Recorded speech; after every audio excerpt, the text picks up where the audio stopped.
몇 달 동안을 내리 실험한 뒤에 과학계에 거의 폭탄이나 다름없는 충격적인 논문을 제출합니다. 안녕하세요. 하와이 대저택입니다. 여러분은 성공합니다. 여러분이 그걸 원했기 때문이죠. 네, 여러분. 크리스마스가 이제 얼마 안 남았죠. 그래서 오늘은 크리스마스 특집을 준비했습니다. 사실 특집이라고 해서 엄청난 건 아닌데요. 크리스마스에 일어난 일로 자기 인생을 완전히 바꿨는데 한 명은 정말 불행해졌고 또 다른 한 명은 정말 경이롭고 행복한 인생을 살게 된 전혀 상반된 두 인생, 두 가지 삶을 말씀드리고자 합니다. 그러기 위해 데일 카네기의 또 하나의 명절을 가져왔습니다. 데일 카네기의 인생 경영론에 담겨있는 인사이트를 가져와서요. 저의 생각까지 더해서 오늘 여러분들께 이제는 나홀로 집에 쓰리지 말고요. 매년 크리스마스가 찾아올 때면 한 번씩 떠올리게 될 이야기를 말씀드리고자 합니다. 배경은 지금으로부터 무려 180년 전 런던입니다. 크리스마스 무렵에 런던에 책 한 권이 출간되었는데요. 많은 사람들이 이 책을 두고 세상에서 가장 훌륭한 책이라고 칭송했다고 해요. 그 책은 출간 당일 무려 1000부가 팔렸습니다. 출판사는 황급히 보름 안에 15,000부를 추가로 더 찍었어요. 그 이래로 이 책은 무수히 많은 판에 판을 거듭했고 지구상에 존재하는 거의 모든 언어로 번역되었어요. 심지어 당대에 가장 유력한 영향력을 행사한 사람 한 명이 있었거든요. 그 사람이 이 책의 친필 원고를 진짜 어마어마한 거액으로 사들입니다. 이 사람이 누구냐? 바로 주식 채권계의 거물 존 피어몬트 모건인데요. 네, 바로 우리가 알고 있는 JP 모건이에요. JP 모건은 매년 크리스마스 이브가 되면 자신의 저택 서재에서 이 원고를 들고 특별한 행사를 합니다. 자식들과 손주들, 절친한 친구들까지 다 모아서 이 책에 나오는 스크루지의 이야기를 들었던 거죠. 이 원고는 뉴욕의 모건 박물관에 값을 따질 수 없는 다른 보물들 사이에 지금도 보관되어 있습니다. 네, 세계적으로 누구나 한 번쯤 들어봤을 그 책, 찰스 디킨스의 크리스마스 캐럴입니다. 그런데 데일 카네기는 찰스 디킨스의 생애를 가리켜 이렇게 표현해요. 불안한 마음이 신체를 좀먹게 한 정말 이례적으로 불행했던 남자라고 말이죠. 그는 장차 영문학에서 책을 가장 많이 써낸 가장 사랑받는 저자가 될 운명이었음에도 자신을 믿지 못하는 과오를 범했어요. 그가 처음 글을 쓰기 시작했을 때는요, 자기가 비웃음 당할 게 진짜 너무 두려워서 한밤중에 몰래 우편함을 찾아가서 원고를 발송했다고 하거든요. 그리고 나서 실제로 인쇄가 되어서 책으로 나오게 되면 정말 있을 수 없는 일이 일어났다면서 눈물을 흘리고 막 그랬다고 합니다. 그런데요, 여러분, 이 찰스 디킨스는 이 소설로 단 한 푼도 못 벌었어요. 그 다음에 쓴 8편의 단편 소설로도 돈을 전혀 못 벌었고요. 그런데 디킨스의 마지막 원고는요, 단어당 3파운드로 계산됐거든요. 이게 인류 역사가 시작된 이래 작가에게 지급한 원고료 중 가장 큰 액수였습니다. 단어당 3파운드니까요. 디킨스가 100년도 더 전에 세상을 떠났거든요. 그런데 그 당시 3파운드면 지금 우리 돈으로 따져도 5,000원입니다. 한 단어당 5,000원이니까 정말 어마어마한 금액이었던 거죠. 디킨스는 평생 4년 이상 학교에 다닌 적이 없었어요. 부모님이 사업에 실패해서 집에는 항상 각종 청구서가 무섭게 쌓여갔으니까요. 채권자들은 분에 못 이겨 디킨스의 아버지를 채무 불이행이라는 죄목으로 감옥에 집어넣기까지 했습니다.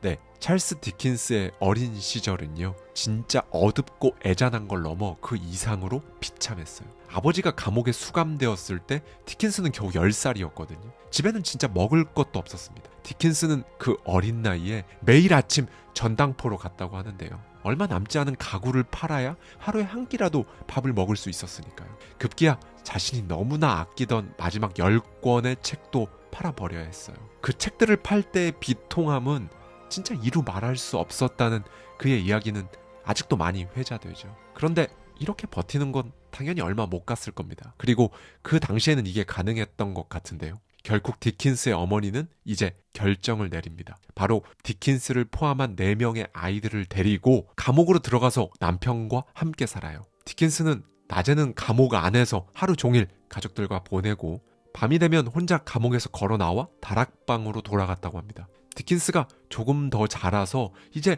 조그만 소일거리라도 할 수 있는 나이가 되고 나서 처음으로 받은 몇 페니의 월급으로 다락방 말고 그나마 제대로 된 방을 하나 임차했는데요. 사실 그 방도 지저분하고 좁긴 마찬가지였거든요. 그런데 디킨스는 그곳을 낙원 같았다고 회상합니다. 디킨스의 작품 중에 보면요, 텅 빈 죽 그릇을 내밀면서 조금만 더 달라고 하는 아이가 등장해요. 그런데 그 아이는 작품 속에서 훗날 굉장한 신사로 성장합니다. 자신의 어린 시절에 대한 복수를 작품에 그려 넣었다고 하죠. 자신의 작품이 하나 둘 성공하던 그쯤이면 사실 삶이 좀 나아질 법도 하거든요. 그런데 디킨스의 삶은 불안이라는 감정에 완전히 뒤범벅이 되어버려서요, 결국 끝까지 기지개를 펴지 못했습니다. 그는 자신의 작품 속에서는 정말 완벽하게 화목한 가정을 묘사했는데 정작 자신의 결혼 생활은 실패했습니다. 당시 디킨스의 지인들은요, 그가 너무나 우울하고 비극적인 삶을 살고 있다고 말할 정도였다고 하니까요. 네, 다시 봐도 여러모로 참 이상한 삶이었습니다. 그의 작품이 자리를 잡기 시작하면서 그는 곧바로 당대의 가장 사랑받는 우상으로 급부상했습니다. 두 번째로 미국을 방문했을 때는요, 사람들이 디킨스 낭독회 티켓을 사려고 몇 시간이나 차가운 바람에 떨면서 줄을 서서 기다렸다고 하니까요. 티켓이 매진되자 수백 명은 그냥 빈손으로 돌아가야 했겠죠. 그 당시 디킨스의 팬들은 실제로 폭동을 일으켰다고 합니다. 이렇듯 온 세상이 마치 그의 성공을 위해 돌아가는 것처럼 보이는 와중에도요, 정작 디킨스는 스스로 정말 불행했어요. 그의 집안은 늘 상심과 비탄으로 가득했고요, 결국 그런 우울감과 고통이 너무 심해져서 나중에는 더 이상 버틸 수 없었던 거죠. 이제 그는 모든 비난을 자기 가족에게 돌리고 심지어 가족들과 연을 끊었습니다. 그리고 자신에 대한 정말 아주 작은 비판에도 불처럼 화를 냈다고 해요. 자기 작품에 대해 비판적으로 얘기하는 논평에 거의 분노 조절 장애 수준으로 화를 참지 못한 거죠. 그리고 그는 평생을 자신의 엄청난 가난, 아버지의 전과 기록, 이런 열등한 출생 배경을 숨기고 싶은 칩으로 여기면서 다른 작가들에게 엄청난 열등감을 느꼈다고 합니다. 그리고 노년에는 공개 낭독 행사를 무리하게 강행했어요. 주치의가 굳고 말렸지만 도대체 무슨 이유 때문인지 정말 무리하게 스케줄을 강행했고 결국 건강이 악화된 그는 죽음을 맞이합니다. 이 부분에서 저자 데일 카네기는 이렇게 말하는데요. 문학의 역사에 모순적인 성격을 지닌 인물이 가득하지만 그런 사실을 감안한다 하더라도 찰스 디킨스는 놀라울 정도로 이례적인 사람임이 분명하다. 네, 세상이 내 성공을 이렇게 부추기는데도 끝까지 열등감과 자기 혐오에서 벗어나지 못했다는 점은요, 어떤 면에서는 우리와 동질감을 느끼게 하는 부분일 겁니다. 그렇죠? 여러분, 결국 내가 먼저 나를 안고 가야 합니다. 네, 이번엔 수줍고 소심한 폴란드 소녀가 있습니다. 그녀는 너무 가난했어요. 그런데 특유의 물고 늘어지는 끈기로 물리학, 수학을 공부하고 있었고요. 그로부터 약 52년 뒤에 자신의 삶을 다룬 영화를 제작하려는 제작사가 당시 돈으로 약 20만 파운드, 우리 돈 3억 2천만 원가량의 수익을 올릴 걸 미리 알았더라면 그녀는 진짜 엄청나게 놀랐을 겁니다. 왜냐면요, 그녀의 인생은 그럴 기미가 하나도 안 보였으니까요. 그녀는 그저 자신의 끈기, 그리고 수학을 좋아하는 것, 그냥 이게 다였어요. 이걸로 부유한 집 자제들을 가르치는 가정교사가 돼서 그저 먹고 살만한 정도만 되면 그뿐이었습니다. 네, 그녀는 자신의 생각 그대로 폴란드에 있는 한 부유한 가문에 고용되었어요. 10살짜리 아이를 돌보며 공부를 도왔습니다. 그러던 중에 대학생인 이 집의 장남이 크리스마스 연휴를 보내기 위해 집으로 돌아온 거죠. 가정교사였던 그녀는 그의 재촉에 못 이겨 크리스마스에 함께 춤을 추고 스케이트도 함께 타게 되었는데요. 그녀의 아름다운 태도와 물리학, 수학을 다룰 때 날카로워지는 눈빛에 푹 빠져버린 그 집의 장남은 급기야 이 가정교사에게 청혼을 합니다. 장남의 부모님, 그러니까 그 부유한 가문의 주인들은 그 말을 듣고 거의 혼절을 했다고 해요. 분노를 참지 못하면서 엄청나게 반대를 한 거죠. 그러니까 아침 드라마 같은 상황이 벌어진 겁니다. 고귀한 우리 가문의 장남인 내 아들이 돈 한 푼 없는 이 거렁뱅이에게 청혼했다고, 지위도 없고 남의 집에서 일해주는 이 아무것도 가진 것 없는 천한 사람에게. 이 말을 듣고 그녀는 정말 엄청나게 충격을 받았습니다. 원래도 소심하고 조용했던 성격이라 말 한마디 대꾸도 못하고 그 충격을 고스란히 아는 채로 살아야 했어요. 그녀는 결국 결혼에 대한 생각은 모두 접고 파리로 가서 공부하며 과학자로 살기로 결심합니다. 네, 사실 이만큼이나 모욕을 당한 이런 일이 그녀 인생에서 없었더라면, 생애 단 한 번도 받기 힘든 노벨상을 무려 2번이나 받은 유일무이한 인물의 탄생은 없었을 겁니다. 라듐을 발견해서 정말 수천 명의 암 환자들을 완전히 치유하거나 고통을 크게 덜어주는 일도 훨씬 더 뒤로 늦춰졌겠죠. 네, 바로 우리가 어린 시절 위인전에서 봤었던 퀴리의 이야기입니다. 이제 그녀는 곧장 파리로 가서 학업에만 열중해요. 당연히 친구도 없었죠. 그녀는 정말로 공부하지 못하는 시간은 모두 잃어버리는 시간이라고 생각하면서 자신이 유일하게 잘하는 그것에 사활을 걸었습니다. 저자는 퀴리가 이때 정말로 소위 사즉생의 마음으로 임했다고 당시를 표현하는데요. 사실 쉽지 않은 일이죠. 아니, 쉽지 않은 게 아니라 엄청나게 어려운 일이죠. 지금 자신을 갈아넣는 그 시간이 나중에 어떤 결과로 돌아올지 막막한 상황에서 그녀는 그냥 자기 자신을 믿고 간 겁니다. 당신은 여성 과학자에 대한 인식이나 환경도 갖춰지지 않았으니까 지금보다 훨씬 더 막막했을 거예요. 그녀는 가정교사로 일하며 저축한 얼마 안 되는 그 돈으로 무려 4년을 살았어요. 방세, 식비, 난방비, 대학 공부를 위한 돈을 모두 감당하려면 정말 극도로 절약해야 했습니다. 그녀의 집은 가스, 전기도 없었고요.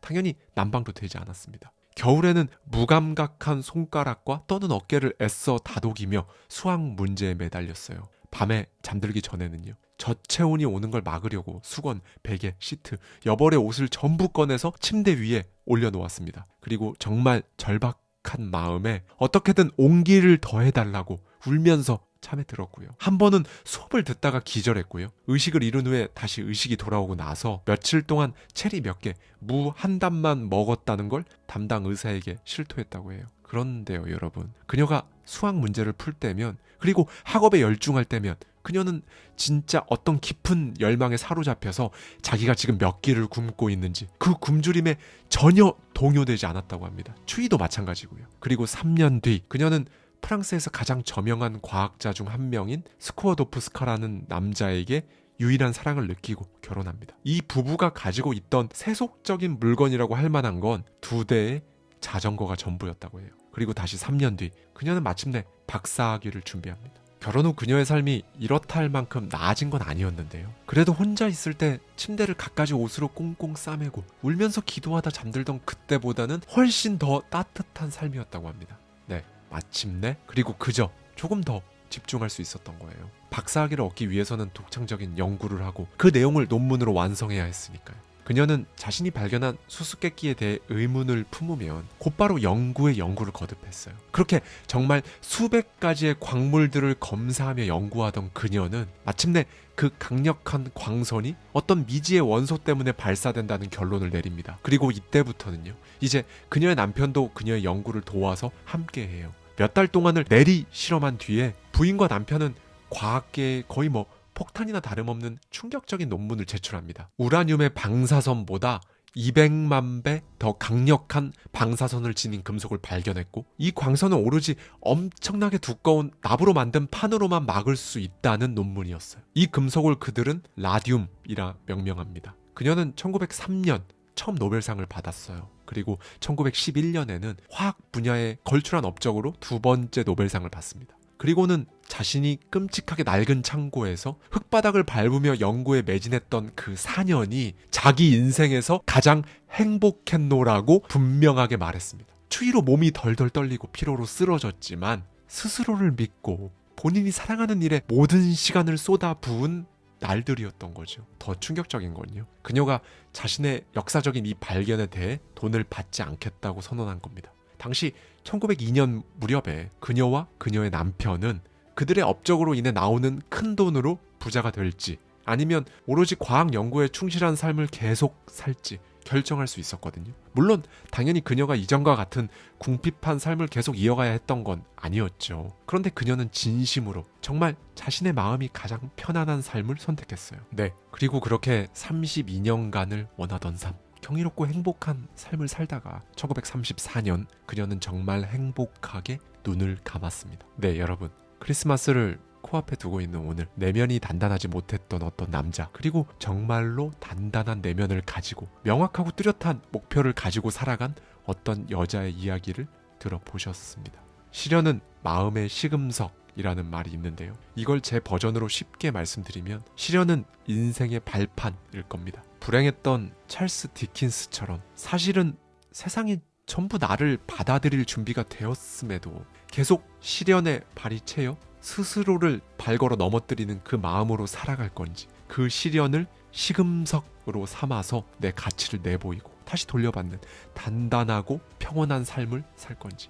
제가, 여러분이, 우리가 선택할 수 있습니다. 여러분은 지금 이 이야기 속 두 명의 주인공 중 누구의 내면과 조금 더 가까우신가요? 어디에 더 맞닿아 있나요? 제가 7가지 이야기를 해드릴 건데요. 참고로 어려운 방법 하나도 없습니다. 그리고 오늘 제가 말씀드리는 7가지 방법들 중에서 딱 할 수 있는 것만 오늘부터 그냥 하나만 해보세요. 네, 오늘은 재산, 지위 이런 거랑 상관없이 사람들이 유독 따르는 그런 사람들이 있잖아요. 소위 매력적인 사람들은 도대체 뭘 했길래 그럴 수 있는 건지, 그냥 타고난 건지, 노력을 한 건지, 아니면 자연스럽게 뭔가 배운 건지, 한마디로 무슨 특징이 있는지 살펴볼 겁니다. 조이 챈스의 결국 원하는 것을 얻는 사람들의 비밀에 담겨있는 인사이트를 가져와서 저의 생각까지 더해서 말씀드려 보도록 할게요. 일단 저자는 MIT와 하버드 대학교에서 사람들이 도대체 어떻게 결정을 내리고 살아가는지, 실제로 무엇이 사람들의 행동 그리고 인생 전반에 걸쳐 영향을 미치는지 연구한 사람이에요. 이후 예일대학교 경영대학원 교수가 된 다음에는요, 한 사람이 가지고 있는 어떠한 힘, 그러니까 다른 사람들에게 비춰지는 이 사람의 에너지를 압축해서 영향력이라고 설명합니다. 그리고 여기에 대한 대대적인 연구와 강의를 시작해요. 이 강의는 첫날부터 서서 강의를 듣는 학생들이 넘쳐났을 정도로 수강생이 몰렸는데요. 이것만 봐도 일단 알 수 있는 게 하나 있죠. 사람들은 사실 누구나 다 진심으로 다른 누군가에게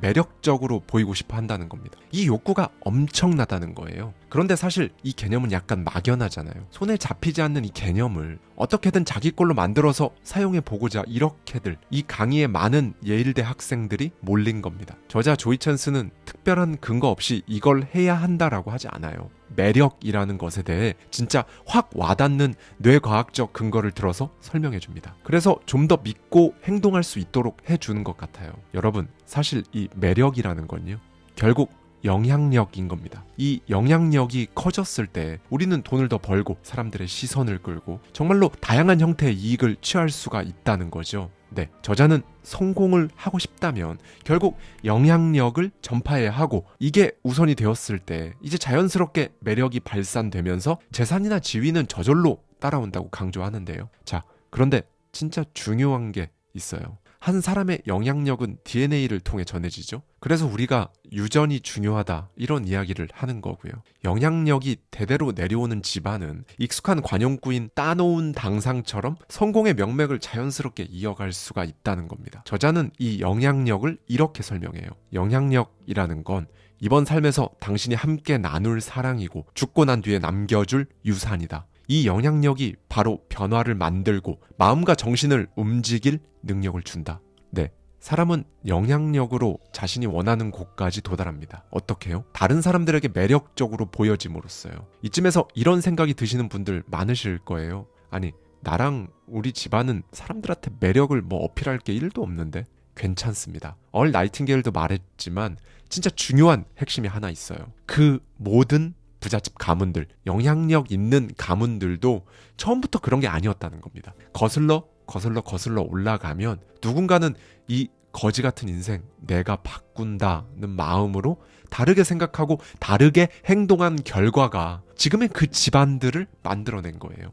제가 항상 지겹도록 말씀드리는 거지만요, 나부터 시작하면 되는 거죠. 결국 어느 집안이든 누군가는 일단 먼저 성공을 해야 하는 거죠. 딱 봐도 우리 가족 중에 이 사람이 성공할 것 같은 게 너무 명백하면 그 가족 구성원을 여러분이 도와주면 될 겁니다. 그런데 거의 대부분 그렇지가 않거든요. 그럼 결론은 나왔죠. 내가 내 영향력을 키우면 되는 거죠. 그럼 내 영향력을 키우는 거 도대체 뭐부터 해야 할까요? 네, 일단 가장 먼저 이 영향력이라는 게 우리가 의도하는 대로 곧이곧대로 따라주지 않는다는 걸 알고 있어야 합니다. 우리의 계획은 거의 대부분 다 틀어지잖아요. 그렇죠? 여러분이 생각한 여러분 이미지와 다른 사람이 보는 여러분 이미지는 또 다르고요. 저 사람이 내가 생각하는 대로 행동하지 않는 건 사실 당연하다는 겁니다. 부모와 자식, 사실 부모와 자식 간에 이걸 이해하지 못해서 갈등이 정말 항상 많죠. 아무리 부모와 자식 사이라고는 하지만 엄밀히는 다른 사람이잖아요. 그럼에도 불구하고 우리는 내가 생각한 대로 내 자식이 움직여주지 않는다고, 또 반대로 자식은 부모님이 이러이러해서 진짜 마음에 안 들고 미칠 것 같다고 많이들 어려워하시죠. 그런데 이건 사실 일종의 오류인 거예요. 네, 여러분. 그럼 도대체 이 영향력이 어떻게 작동하는지 알아야겠죠. 그래야 효과적으로 이 영향력을 펼칠 수 있을 테니까요. 오늘은 제가 시스템 1, 시스템 2에 대해 이야기할 겁니다. 아는 분들은 아는 개념이죠. 행동경제학자이자 노벨상 수상자인 데니얼 카너먼이 자기 통제에 대해 설명할 때 정말 많이 쓰는 개념인데요. 이렇게 생각하면 쉬워요.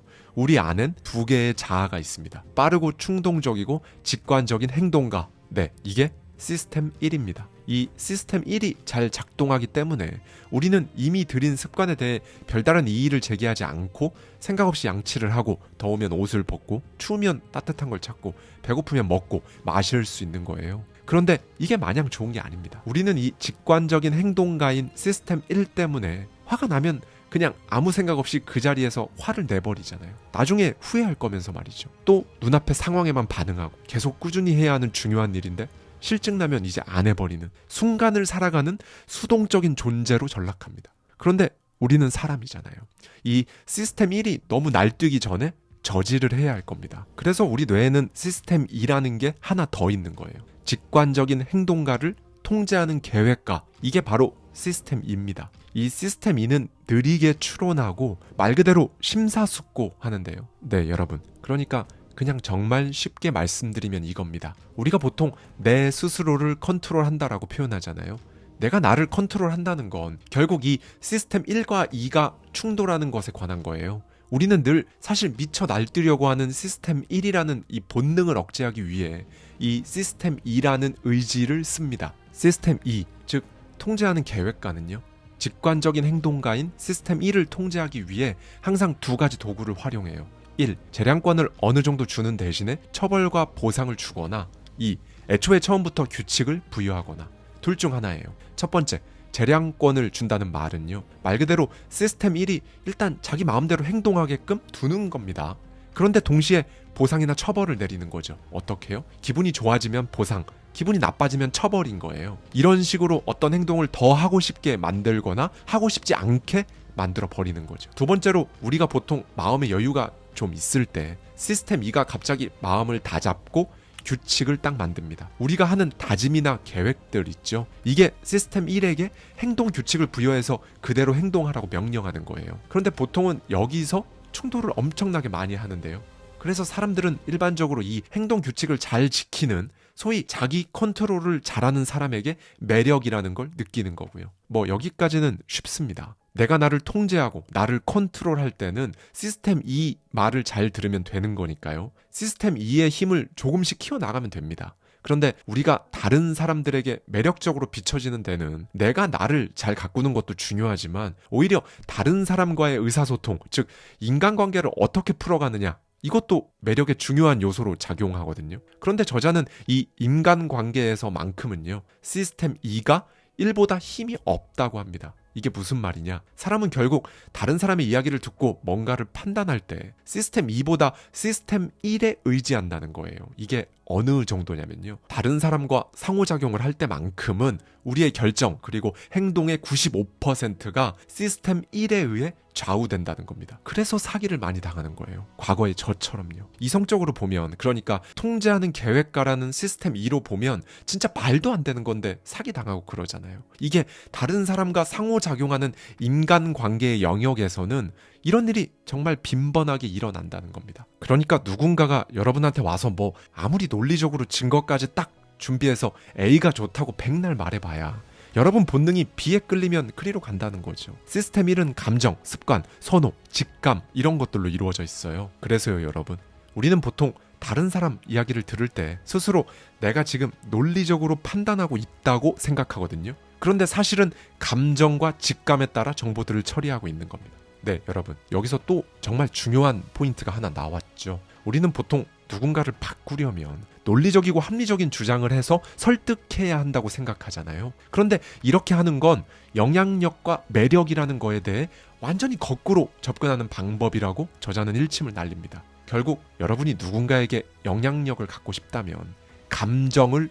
울려야 하는 거예요. 정보를 교류하는 게 아니라요. 감정을 교류해야 해요. 공감을 해야 한다는 겁니다. 우리가 흔하게 말하는 공감이 중요하다. 이 말의 뒤편에는 사실 이러한 뇌 작용들이 있다는 거죠. 네, 여러분. 그 어떤 상황이든지요. 다른 사람과 상호작용을 할 때 본능적으로 끌리는 게 가장 강력한 힘을 발휘하거든요. 그렇죠? 머리로는 막 아니라고는 하는데 마음이 계속 끌려서 결국 그렇게 결정해본 경험 다들 있으실 거예요. 네, 여러분이 갖추려고 하는 영향력도 똑같아요. 결국엔 다른 사람들이 여러분을 보고 그래 라고 흔쾌히 말할 수 있을 정도로 여러분이 영향력을 갖추려면요. 그 사람은 여러분한테 본능적으로 끌려야 한다는 거예요. 논리적인 거 말고 그냥 그 사람의 시스템 1이 여러분에게 끌려야 한다는 겁니다. 그럼 수많은 사람들의 시스템 1을 여러분에게 주목시키는 방법, 그건 도대체 뭘까요? 자, 제가 7가지 이야기를 해드릴 건데요. 참고로 어려운 방법 하나도 없습니다. 그리고 오늘 제가 말씀드리는 7가지 방법들 중에서 딱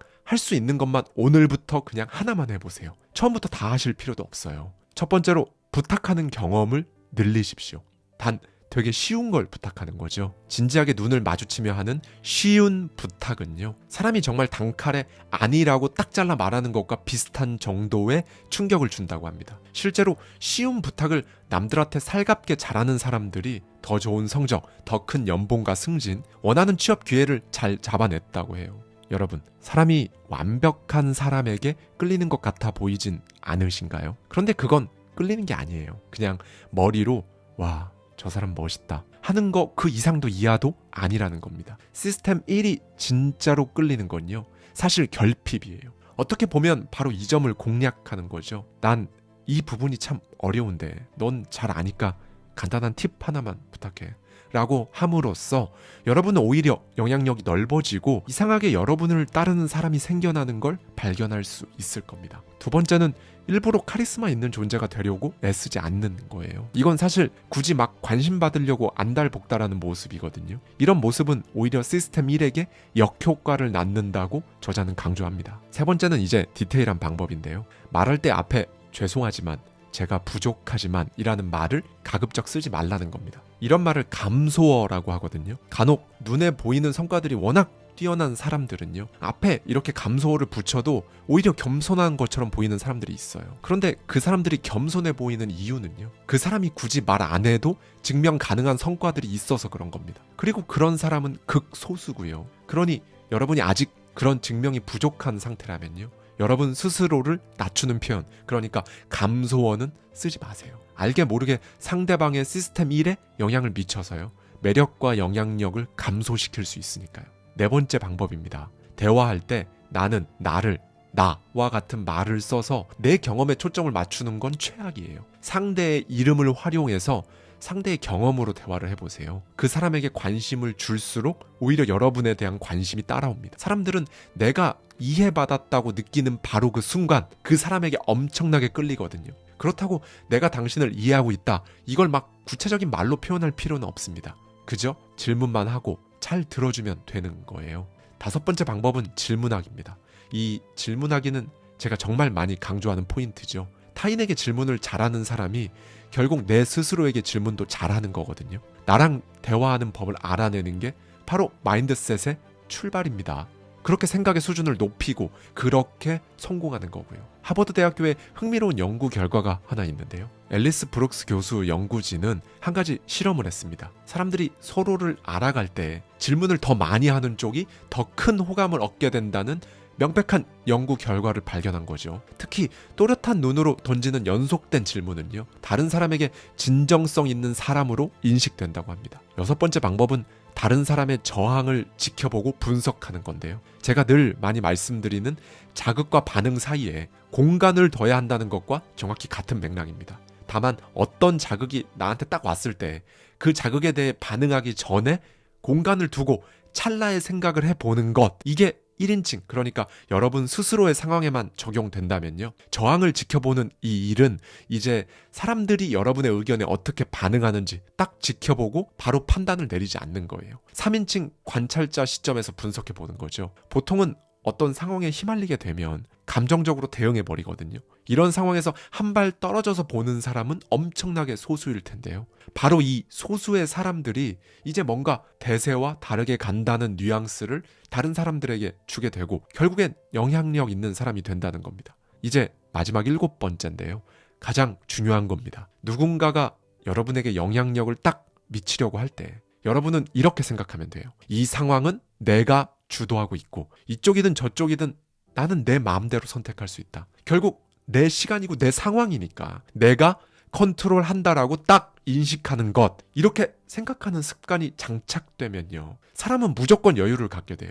그리고 무엇보다 이게 바로 내가 나를 존중하는 거거든요. 이때 정말로 여러분의 영향력은 극대화되는 겁니다. 여러분이 뭔가를 시도해 보려고 할 때 훨씬 쉽게 될 거예요. 지금까지 말씀드린 이 7가지 방법을 전부 합쳐서 저자는 점자는 초식 공룡이 될 것을 강조합니다. 분명히 유하고 눈이 선하지만 어쨌든 공룡이잖아요. 소위 강단이 있다는 겁니다. 구태여 여러분이 직접적으로 막 공감한다는 표현을 쓰지 않더라도 오늘 말씀드린 7가지 중에 기억에 남는 것부터 일단 하나씩 해보다 보면요, 어느 순간 여러분은 특별히 막 공감하지 않은 것 같은데도 공감을 잘해준다는 그런 평을 받는 영향력 있는 사람이 되는 겁니다. 그리고 제가 한 가지 더 말씀드리고 싶은 건요, 이 모든 스킬 그 이면에는요, 솔직함, 진솔함이 묻어 있어야 해요. 그러니까 이 방법을 한번 하는 척 해보자 이렇게 하지 마시고요, 진짜로 한번 해보자 이런 마음으로 해보십시오. 저자는 솔직함까지 더해진 이 7가지 태도는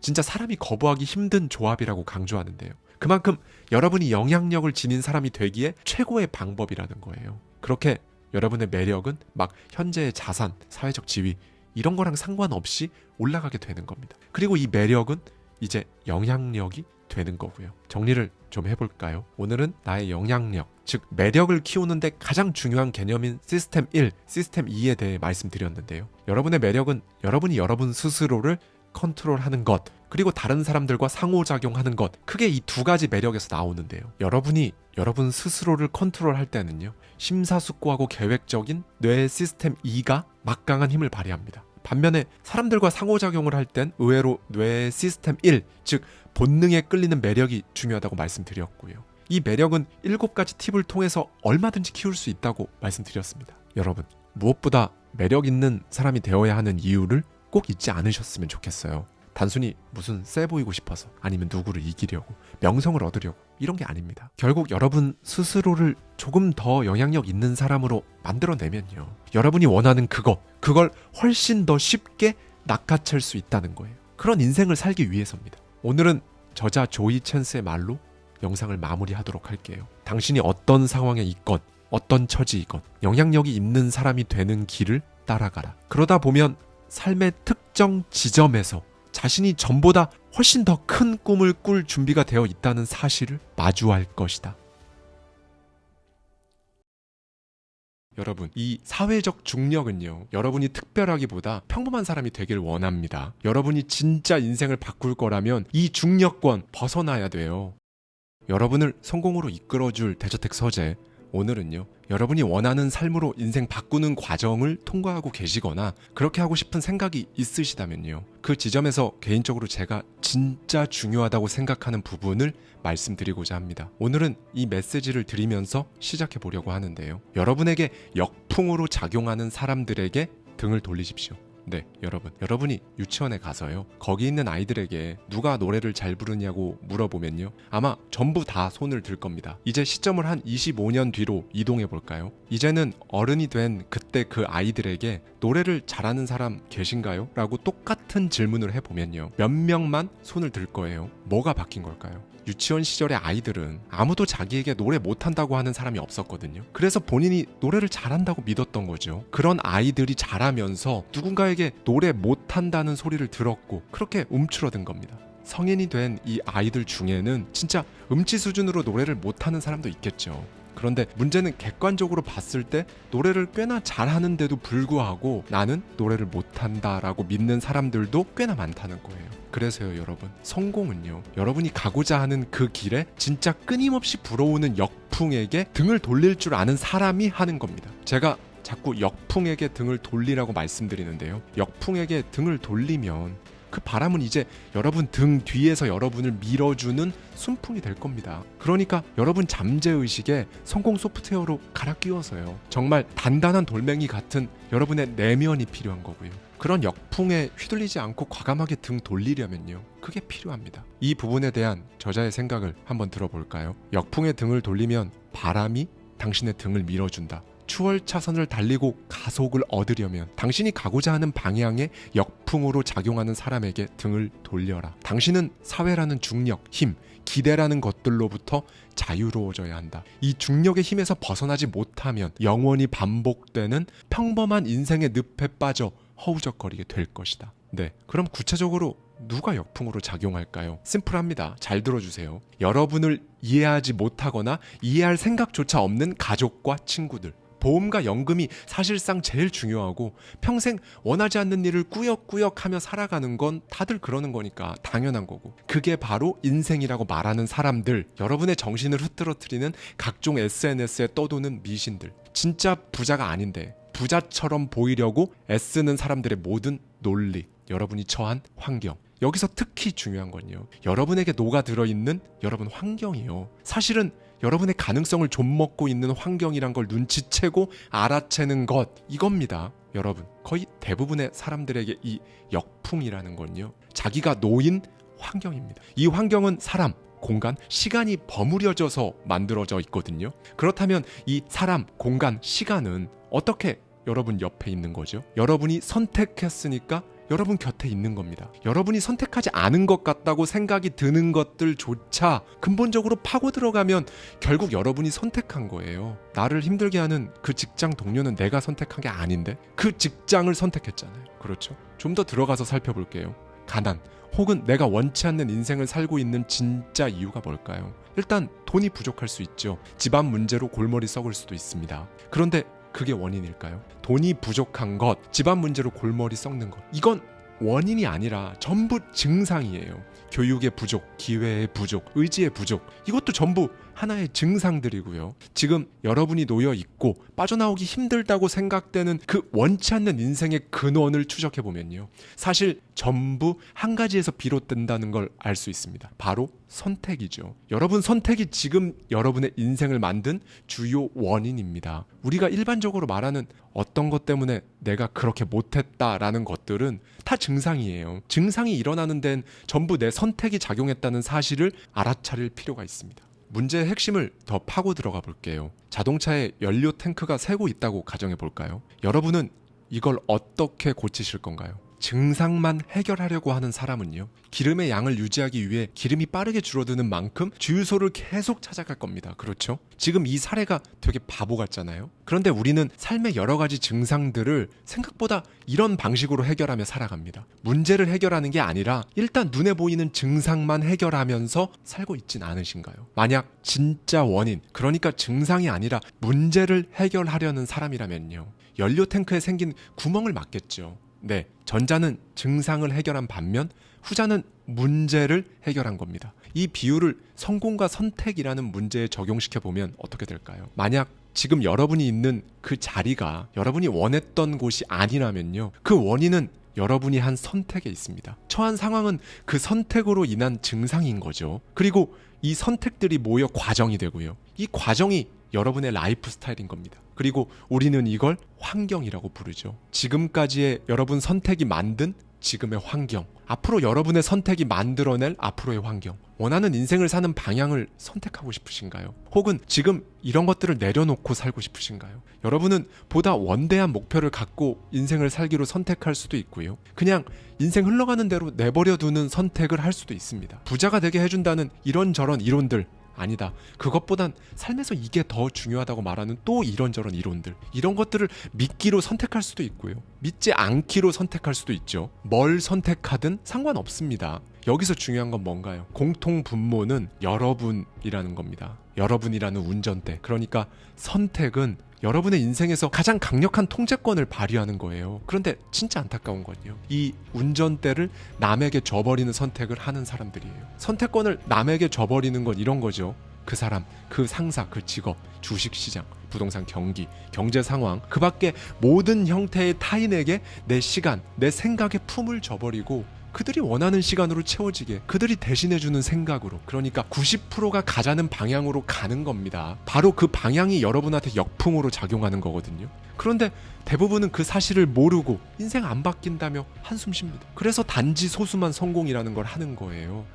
지금 내 환경이 역풍이다, 이걸 알아채고 주위에서 들리는 그 90%의 말들에 등을 돌릴 수 있는 사람이 성공을 합니다. 여러분, 이 사회적 중력은요, 여러분이 특별하기보다 평범한 사람이 되길 원합니다. 여러분이 진짜 인생을 바꿀 거라면 이 중력권 벗어나야 돼요. 네, 그러면 일단 여러분이 놓인 환경을 좀 살펴볼까요? 나는 부자가 되고 싶은데 지금 내 환경은 그렇지 않다면 고개를 들고요, 주변을 한번 유심히 살펴보세요. 나는 이렇게 살고 싶은데 지금 내 환경, 그러니까 나타나는 증상들이 그렇지 않다면 마찬가지로 주변을 유심히 살펴보십시오. 여러분 주변에요, 시간을 그다지 중요하게 생각하지 않아서 남는 시간 그냥 넷플릭스 보고 게임하고 낮잠 자고 그러면서 멍하니 보내는 사람들 무조건 있을 거예요. 항상 지각을 한다거나 거짓말을 자주 하고 과음하거나 매일 술을 마시는 사람들이 여러분 주변에 분명히 포진해 있을 겁니다. 어쩌면 많을 수도 있고요.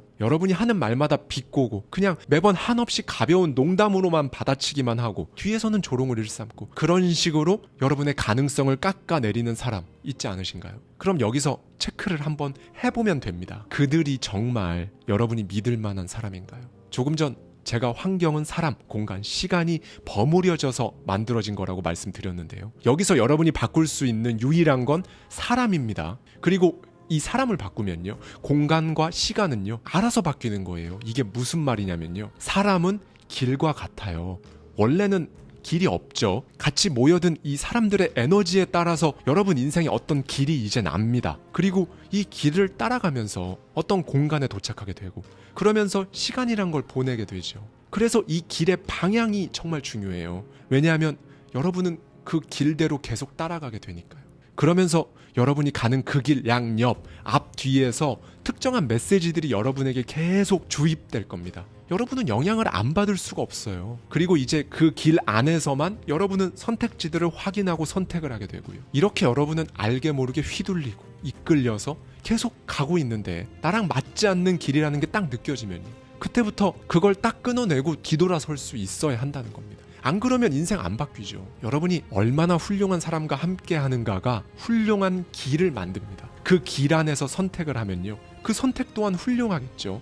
목적지 또한 마찬가지고요. 여러분, 어떤 사람과 길을 만들어 나가실 건가요? 그런데 바쁘게 그냥 살다 보면요, 이런 생각 할 겨를 자체가 없어요. 그렇죠. 하루하루 피곤하고 바빠 죽겠는데 갑자기 문득 나는 어떤 사람과 가야 하나, 이런 거 생각을 안 하고 못 합니다. 그렇죠. 그런데 살면서 한 번은, 그것도 인생 바꾸려고 하는 그 타이밍에는 분명히 제대로 해야 합니다. 그것만큼 중요한 거예요. 여러분 환경을 관찰해 보세요. 제3자가 심사하는 것 같은 기분으로 보는 거죠. 그리고 도저히 같은 팀으로 삼을 만한 사람이 없다면요, 여러분 혼자 딱 돌아서서 홀로 길을 내야 합니다. 저도 그렇게 했어요. 은어이긴 하지만요, 제가 종종 쓰는 말 있죠. 누군가 제 인생 여정을 4글자로 표현해 보라고 한다면 저는 독고다이라고 말합니다. 네, 혼자 스스로 길 내면 돼요. 이거 아무나 다 할 수 있어요. 못한다고 생각하고 엄두가 안 난다고 생각해서 그렇지 사실 아무나 다 할 수 있는 겁니다. 실제로 현실에서 멘토를 찾아도 좋고요, 관련된 책을 읽고 책 속 저자를 멘토로 만들 수도 있죠. 역풍으로 작용하는 모든 SNS들 다 끊어버리는 거, 이런 것처럼 내가 바라는 길로 가는데 도움을 주는 것들만 데리고 가는 것도 중요하고요.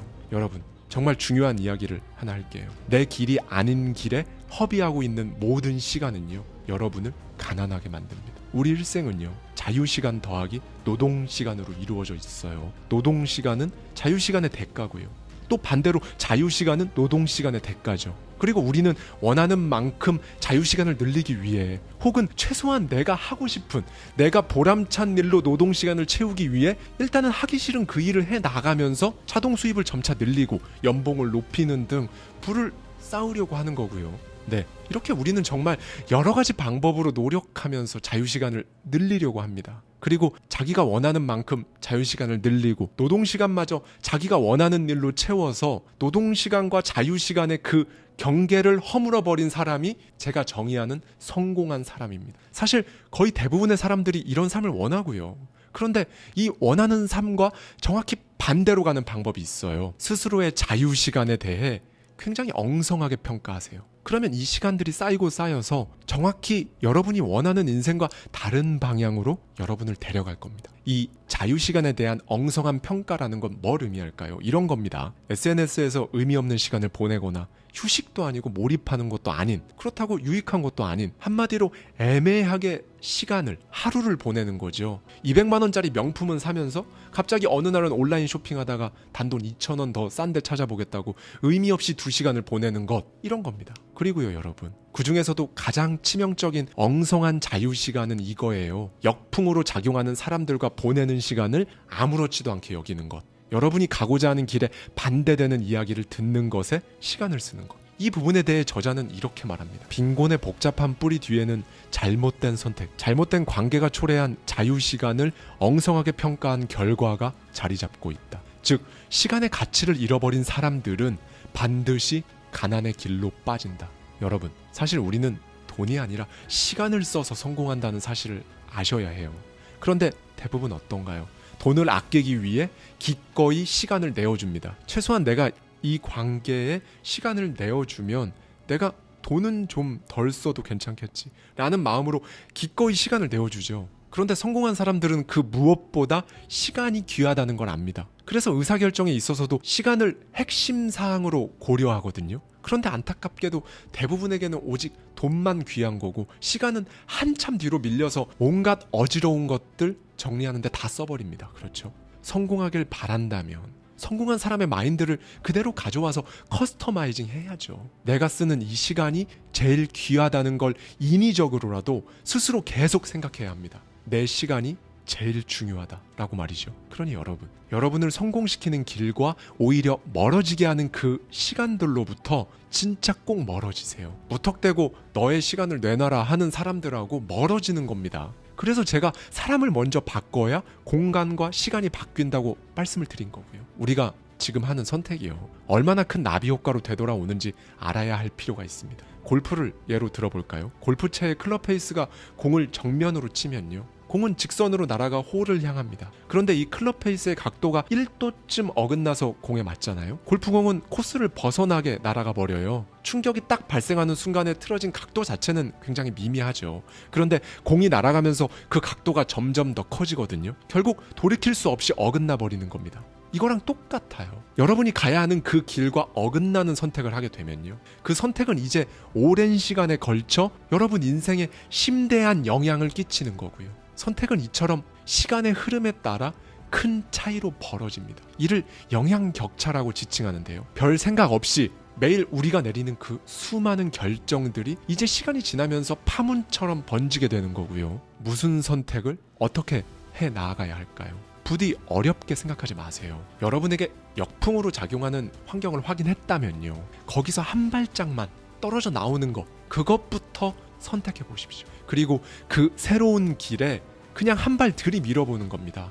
그 이후의 모든 과정에서 전개되는 단 하나의 마인드는요, 그게 당연히 된다는 여러분의 강한 그 신념, 이거면 된다는 걸 오늘은 꼭 기억해 주셨으면 좋겠습니다. 감사합니다. 지금까지 하와이 대저택이었습니다. 저와 함께 매달 한 권씩 책 속에 담긴 격렬한 통찰을 통해 한 단계 더 성장하고자 하는 분들은 아래 고정되어 있는 댓글을 참고해 주세요.